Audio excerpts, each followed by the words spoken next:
في بلاد هيركانيا الناس كيعيشوا بيس مع الطبيعه وكل شيء سانك، ولكن فاش طلع الملك البربري انزيز للسلطه تماك تخربقت الدعوه ولا كيجيب غير المشاكل. واحد النهار هجم الجيش ديال هاد الملك على واحد دوار ديال بنت صغيره سميتها سونيا وصفها ليهم كاملين، بقاو غير شي حاجه قليله. من بعد سنوات سونيا اللي كبرت دابا كتدور على موالين الدوار ديالها، وكانت عندها واحد الخريطه محافظه عليها وكتعلم اي بلاصه زارتها. في البحيره لقات واحد التمثال ديال الاله الغابه وصلات، وفي هاد البلاصه عامت هي والعود ديالها. شويه خرجوا واحد الحيوانات بحال وحيد القرن كانوا كيصيدوا فيهم المرتزقه. سونيا والعود ديالها تخباو حتى دازوا المرتزقه. من بعد لقات هاد المخلوقات ميتين ومحيدين لهم القرون. عاوتاني ركبات على العود وشدات الطريق حتى لقات واحد البلاد فيها الحرب. خلات العود في واحد البلاصه ومشات بقات كتخبى حتى وصلت لدوك المرتزقه ولقاتهم كيدخلوا في واحد الوحش كبير القفز. بعد شويه جا الامبراطور دراغون مع البلانطوات ديالو، ومنهم هاد القتاله ديالو انيسيا ما كتعرفش شي حاجه سميتها الرحمه. وهنا غادي نعرفوا باللي هاد المرتزقه كيجمعوا الحيوانات باش يستعملوهم في العاب المصارعه ديال الامبراطور. داكشي علاش الشاده والفاده كدوز على دراغون باش يعطيهم الاوكي. ومن بعد شاف الحباسه وطلب من الجنود باش يخرجوا واحد الكابيتان وقال لهم باللي شاف هاد الراجل من زمان ملي كان عبد. دراغون كان كيقلب على النص الاخر من الكتاب ديال الاسرار باش يقدر يدخل لغابه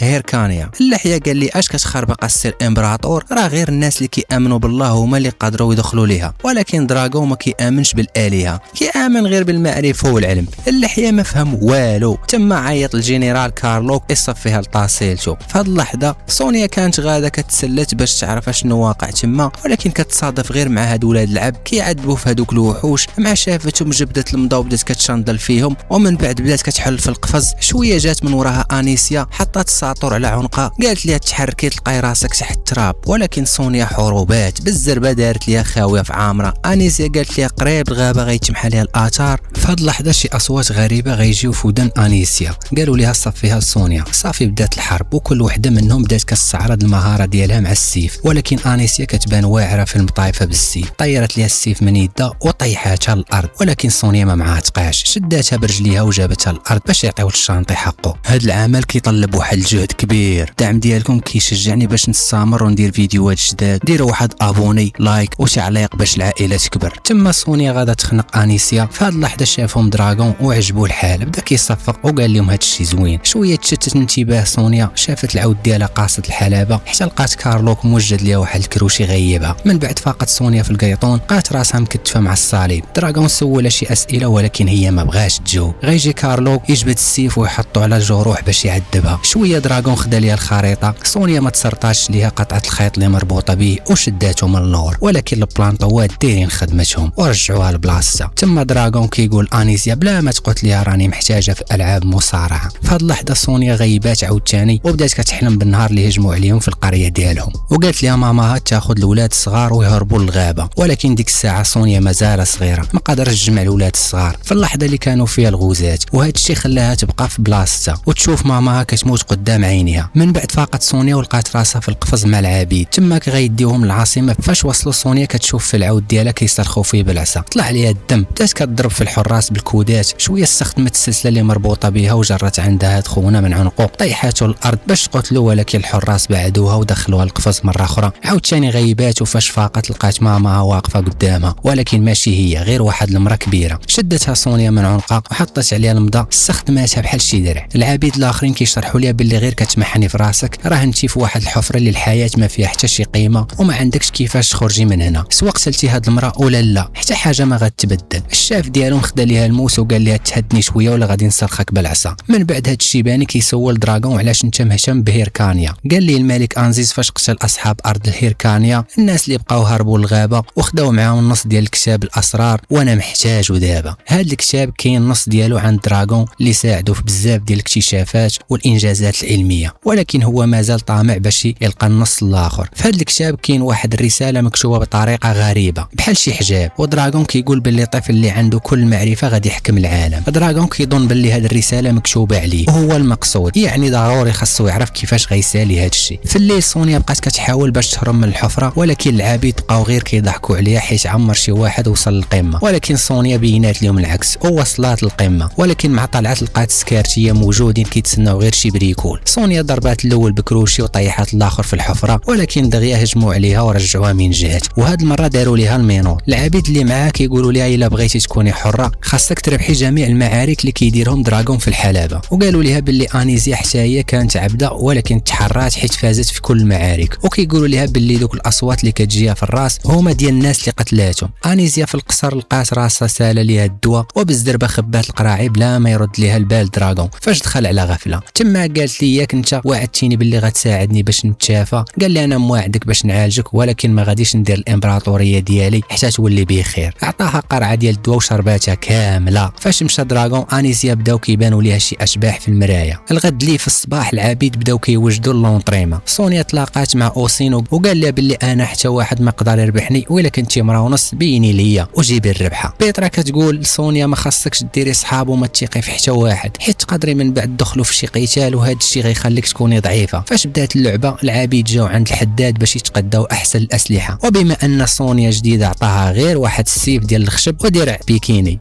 الصراحه ما بلانش كانت تيران عامر بالجمهور والغوات حيت مات واحد اخر. في النهايه صيفطوا سونيا وبيترا ولكن سونيا رفضات باش تقاتل مع امراه بريئه من اجل التسليه. هي باغا تقاتل مع الامبراطور شخصيا. دراغون بدا كيضحك ودور راسو لجهه الحراس دار لهم الاشاره باش ينيشوا على بيترا بالسهام وقتلوها. سونيا مشات تجري عندها باش تعتذر منها قبل ما تموت. هنا غيجيو الجنود يقتحموا الحلبه. سونيا وجدات السيف ديالها وبدات كتحارب معاهم. طيحت الاول بضربه للساق لاحت السيف وخدات الموس كانت مخبيه وبدات كتسلخ ليا في الجنود واحد مورا واحد. صافي الجمهور بدا كيحتفل بالفوز ديالها حتى دراغون عجبو الحال وبدا كيصفق. قبل ما تمشي سونيا خدات السلسله من عنقها ومشات الحفره تماك عطاتها للعشيق ديال بيترا. اوسين خدا كاس ديال المناضه وكيقول هذه في خاطر العبيد اللي ماتوا اليوم. سونيا بدات كتغني في اغاني قديمه ديال القبيله اللي كتنتمي ليها. هنا كنشوفوا هذا الشعير اللي سميتو ديكس غيتعرف على الكلمات وبدا كيغني معاها. الغد ليه كنشوفوا هذا الشيباني كيوري لدراغون واحد القطعه اثريه وكيحاول يلصقها بالضوء على الراس ديال الوحش. دراغون كيحاول يدير تيست ديال الريموت كنترول وهذا الشيء غيخلي الوحش يبدا يترنح وكيدير حركات مجنونه. دراغون عجبو الحال ولكن هو كيحاول يطبقها حتى على البشر. الشيباني قال لي راني فايت مجربه على العبيد ولكن قتلاتهم كاملين يعني ما خداماش. دراغون كان كيقول الى لقى النصف الاخر من الكتاب غادي يكمل هذا المشروع ويدير جيش كامل مربوط بهذيك القطعه الاثريه ويتحكم فيهم كيف بغى. من بعد هذا الشيباني ورا لدراغون واحد الكره شاعله بالعافيه اللي تقدر تضوي على المدينه كامله وكيفكروا يستعملوها في حاله الا كانت شي حرب. في الحفره ديك سول سونيا كيفاش كتعرفي ديك الاغنيه وانت ما بيناش عليك من قبيله هيركانيا. من تما غيعرف باللي هي كانت عايشه غير في الغابه مع واحد المجموعه ديال الناجين اللي بقاو. سونيا بدات كتبكي وبدات كتقول لي خاصنا نهربوا. الهضره بيناتهم تقاطعت حيت الكابيتان ديالهم جا وقال لها راه دراغون باغيك دابا في القصر. داروا سونيا في القفص ولبسوا هذاك البيكيني وجابوها لواحد القاعه كبيره فين كانوا دايرين الحفله. دراغون وراها الخريطه ديال القاره اللي استولى عليها الجيش ديالو وقال لها الغابه ديالك حتى هي جايه في الطريق. وراها حتى الكتاب اللي فكرها في قبيلتها فاش كانوا كيستعملوا النص الاخر من الكتاب في بعض الطقوس. في الليل سونيا كانت كتحلم بهذيك الطقوس النيت وامها قالت لها ما تخليش على داك الكتاب واخا ما عرفتش شنو يوقع. دراغون كيقتل امها وياخذ الكتاب. شويه سونيا فاقت من الحلمه وكتقول يا ربي ما يكونش هذا الشيء بصح. شويه في الحلبه كيجيبوا العبيد باش يتقاتلوا مع المرتزقه اللي راكبين على الخيل. العبيد واخا ما كانش عندهم معدات باش يربحوا المعركه ولكن في الاتحاد قوه. بداو كيهجموا على الخيل باش يطيحوا الارض وفاش كيطيحوا كيقتلوا المرتزقه واحد مورا واحد. الكابيتان رجع الحفره باش يجيب عبيد اخرين للدعم وسونيا بقى فيها الحال حيت ما اختاروهاش. الكابيتان قال لي راه دراغون ما بغاكش تمشي للحرب بغا يخليك حيه وتشوفي كلشي كيموت قدامك. سونيا كطلب من اوسين باش يحمي ديكس. من تما مشات عند الحداد باش يعطيها احسن سلاح. الحداد قال لها لا. سونيا هداته ولكن في الاخير عطاها السيف ودخلت الحلبه بكل ثقه في النفس. كانوا جوج ديال الخيل تابعينها ولكن دراغون طلب من الحارس ديالو يتيري فيهم بجوج. سونيا طالع عليها الدم وكتقول ليه هبط عندي نتقاتلوا ولكن هو كيقول لها خاصك تقولي لي في الهيركانيين الاخرين اللي مخبين يعني الناس اللي نجاو معاها وإلا ما قالش ليه غادي يقتل جميع العبيد اللي محبوسين معاها. الحراس خرجوا العبيد من الحفره للساحه. تما دراغون غيفتح واحد الباب من تحت الارض بالريموت كنترول وغيخرج واحد الوحش على شكل حولي وفي عنقو ديك اللعيبه باش يتحكم فيه. دراغون بدا الخدمه ديالو باش يهاجم العبيد. كلشي هرب ولكن الوحش غيصفيها لواحد بقرنو وشبكات ديال بصح.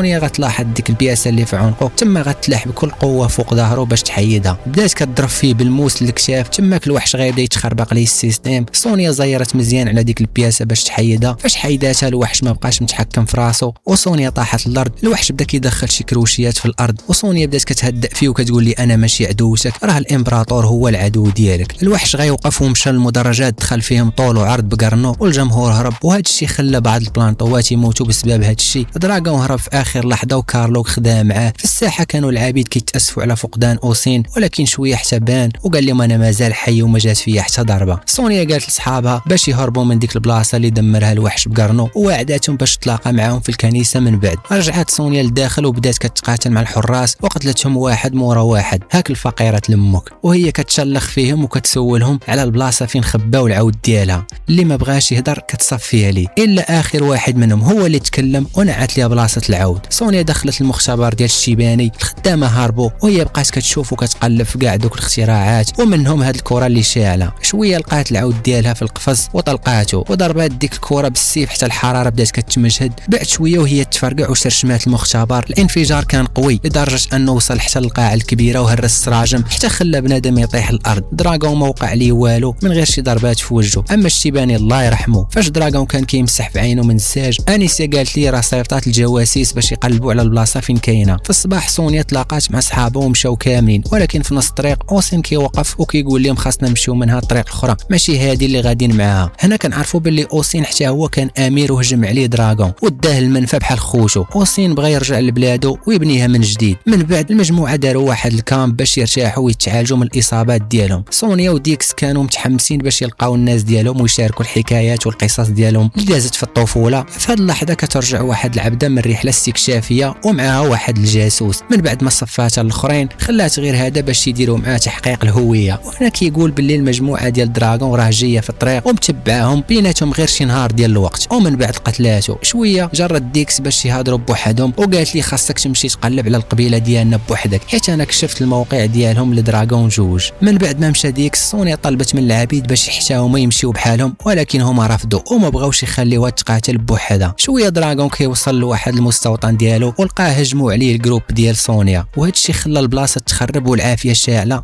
دراغون كعو ما بقاش قادر يصبر حيت مازال قدامه يوم ولا يومين ديال الطريق باش يوصل لسونيا. انيزا قالت لي انت ضعيف، وهذا الشيء خلاهم يبداو يتخاصموا. شويه كتجي عندهم سونيا برجليها وجابت معها الراس ديال الجاسوس وقالت لدراغون غتشوف معايا الاخر الا بقيتي كتصيفط الجواسيس. وفي المقابل كارلوك كيلوح الراس ديال ديكس. في الليل سونيا شافت واحد الجروب قاصد الكامب ديالها وبدات كتوجد السلاح ديالها باش تهجم عليهم، ولكن تفاجات بواحد الراجل كيقول لها حنا من قبيله الهيركانيا وغير كنتمشاو كنقلبوا على شي بلاصه فين نتخباو. سونيا مشات معاه باش تشوف الناس القبيله وعنقات هاد المراه كانت كتعرفها سميتها هيسبير، وقالوا لها باللي شافوا ديكس ولكن هما ما كانش عندهم عدد كبير ديال الرجال باش يحاربوا الجنود وينقضوا. هاد الهيركانيا عندهم النص الاخر من الكتاب وشرحوا لسونيا بالضبط اشنو وقع نهار الهجوم. واحد الولد كان مخبي في المعبد وكان كيشوف واحد الكاهن كيحاول يحتفظ بالكتاب، ولكن شافوا الجندي وهجم عليه باش ياخذ منه الكتاب، ولكن في هاد المشاده تقطع الكتاب على جوج. هيسبيرا جات من اللور وقتلات الجندي وخدات النص ديال الكتاب والنص الاخر ما كانش عندها الوقت باش تاخذه حيت هجموا عليها. الولد خدا النص الاخر وخباه، ولكن الجندي شدو وداه. من بعد جمعوا العبيد تماك هاد الولد غيقرا الكتاب ويتعلم كاع الاسرار والبلانات اللي فيه، وهذا الشيء غيخليه يهرب من العبوديه ويولي امبراطور دراغون. دابا الهيركانيا بغاو يلقاو شي بلاصه فين يستقروا ويخبيو النص الاخر من الكتاب اللي عندهم، ولكن سونيا كتقول لهم دراغون عمره ما غيرتاح حتى يلقى الكتاب. سونيا كتحاول تقنعهم باش يتحدوا ووقفوا هاد الحرب نهائيا. وبعد شويه الجيش ديال دراغون وصل ومعاه اسلحه متطوره. مع الدخله بداو كيفرقعوا في المدافع. الجروب ديال سونيا هربوا، الاخرين شعلوا العافيه في الغابه. دراغون كيقول انيسي غادي نتزوج بك الا جبتي الراس ديال سونيا. في الغابه الرجال تاع سونيا كيتخباو في جنب الشجر والربيع كيتسناو غير الجنود يوصلوا باش يقتلوهم. شويه شبكات ديال بصح، الانفجارات، العافيه، السيوفه. وفهاد اللحظه بجوجهم بداو كيفقدوا العدد ديال الجنود. سونيا قالت لصحابها يهربوا للغابه باش تماك تحاصر الجنود. من بعد ما فناتها ليهم شافت انيسيا جايه لعندها وبداو كيتحاربوا بالسيوف. هاك عطيه، ولكن المهارات ديالهم كتبان متعادله، بجوج عندهم السر. ولكن في الاخر انيسيا غتغلب سونيا وضرباتها بزاف المرات بالسيف، ولكن سونيا عصبه ما بغاش تفاك وضرباتها للعنق. في واحد القنت اخر كيتلاقى هارلوك مع هوك وبداو كيتناطحوا. شويه هارلوك ضربوا بالسيف ديالو، انيسيا حتى هي ضربات سونيا بالسيف حتى طاحت الارض، ولكن فاش بغى يطير ليها راسها بلاصه. العود ديال سونيا خرج فيها طول وعرض وجابها الكاو، والعود استلقى حدا سونيا باش تركب عليه وتهرب من هاد البلاصه. فاش وصلت البحيره بقات كتخيل ما واقفه حدا واحد التمثال، ولكن ماشي هي، راه بصح الالهه الحقيقيه اللي كتقول لها باللي الارض كتنزف بالدم وما يقدروش يسمحوا لدراغون باش يفوز بهاد الحرب. سونيا كترد عليها باللي كان ديما كتصلي وتدعي، ولكن ما كاين حتى فائده من هاد الشيء. الالهه كتشرح ليها خاصها تكون ثابته ومرزنه، ومن بعد ما تخشات في البحيره باش تشافى من الجروح وترجع للحرب. الالهه كتقول لها باللي المصير ديال العالم بين يديك. وفي نفس الوقت الجروب ديال سونيا شدوهم. دراغون خدا الكتاب صحه من هيسبيرا، ومن بعد طلب من الحارس باش يقتلها، ولكن الحارس خاف وما بغاش يقتلها حيت هي كاهنه. شويه دراغون جبد السيف باش يقتلها بنفسه، ولكن كانت المفاجاه سونيا راجعه شاعله وغتصيفط واحد السهم للحارس. وفي نفس الوقت كنشوفوا اوسين حتى هو جايب معاه الجيش ديالو، يعني باينه غترون وغيبقى طايح اكثر من النايض. صافي دخلوا باش يتحاربوا. صحاب اوسين حلوا على العبيد وخلاهم يتحاربوا معاهم ضد الجنود ديال دراغون. واحد منهم تلا على كارلوك وبقى كيعض فيه بسنانه في عنقه حتى مات. وبما ان الجنود ديال دراغون ماتوا بزاف في الحرب اللي من قبل، فكان من السهل الجيش ديال اوسين يربحهم وخلاهم يهربوا ويسدوا الباب. ولكن سونيا ما كتفاكش، بالزربه نقزات حتى وصلت للفوق وبدات كطيح ليا في بنادم بلا رحمه. والجنود اللي في الارض شافوها، تما بدات كتصيفط لهم في السهام، ومن بعد قفزات لتحت وبدات كطيح فيهم واحد بواحد بالقوه الجديده اللي عطاتها ليها الالهه. من داخل هاد الخربه كنشوفوا دراغون كيجيب الكتاب، كيبدا يقرا ولكن غيتعصب حيت غيلقى النص ديال الكتاب الاخر غير على الشفاء والطب والتوازن في الطبيعه. وهذا الشيء هو اللي ما كيحمش دراغون وكيعتبره ما عنده حتى فائده. شويه طاح على ركابي وكيطلب من انيسيا باش تقاتل مع سونيا، ولكن انيسيا رفضات وكانت خايفه من ناحيه بالزربه رجعت صحيحه وتشافات من كاع الجروح اللي كانوا فيها. دراغون كيقول لي عمرك غتكوني امبراطوره الا ما عاونتينيش، واصلا انت خوافه. انيسيا كتقول لي الاصوات ديالي كيتفقوا معاك. دراغون كيعترف باللي هو اللي كيدير ليه هذوك الاصوات في راسها باش ما تشاركوش العرش ديالو. انيسيا فهمت باللي دوك القراعي تاع الدواء في الحقيقه ماشي دواء، ولكن شي مخدر كيديروا ليها باش تولي حمقى. تعصبات بزاف فاش عرفت هذا البلان، جبدات السيف ديالها ضربت دراغون، ولكن في نفس الوقت حتى هو ضربها وطاحوا الارض بجوج. سونيا مازال كتقاتل مع الجنود حتى فناتهم كاملين. شويه دخلات لقات دراغون هرب، وانيسيا قبل ما تموت قالت ليها واخيرا الاصوات اللي في راسي ما بقاوش. في الغابه كيطيح دراغون من فوق العود ديالو هو كينزف بالدم. سونيا بدات كتقلب عليه، شويه لقات واحد الصفحه من الكتاب عامره بالدم وتبعاتها حتى لقات دراغون في واحد المعبد قديم كيقطع الكتاب وكيقول ما بقى عنده حتى دور. سونيا قالت لي هو اصلا ما كان عنده حتى شي دور من غير انه رجعك طاغيه بحال الملك انزيز. دراغون كيقول لي انا خايف من الموت. سونيا شدات يده في الوقيته اللي كان كيموت. من بعد رجعت سونيا عند القوم ديالها ومعاها الجثه ديالو، وطلبات منهم يدفنوه باسم هيركانيا على شكل داك الولد اللي كان من قبل، ماشي فاش ولا راجل وتحول لطاغيه. وقالت لهم ما غنرجعش للغابه حيت عشت حياتي كامله تماك، ودابا خاصني نخرج ونشوف العالم.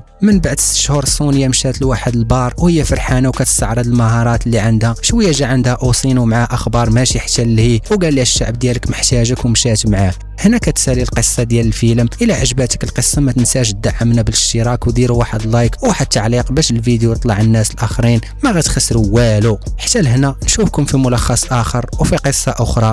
تهلاو.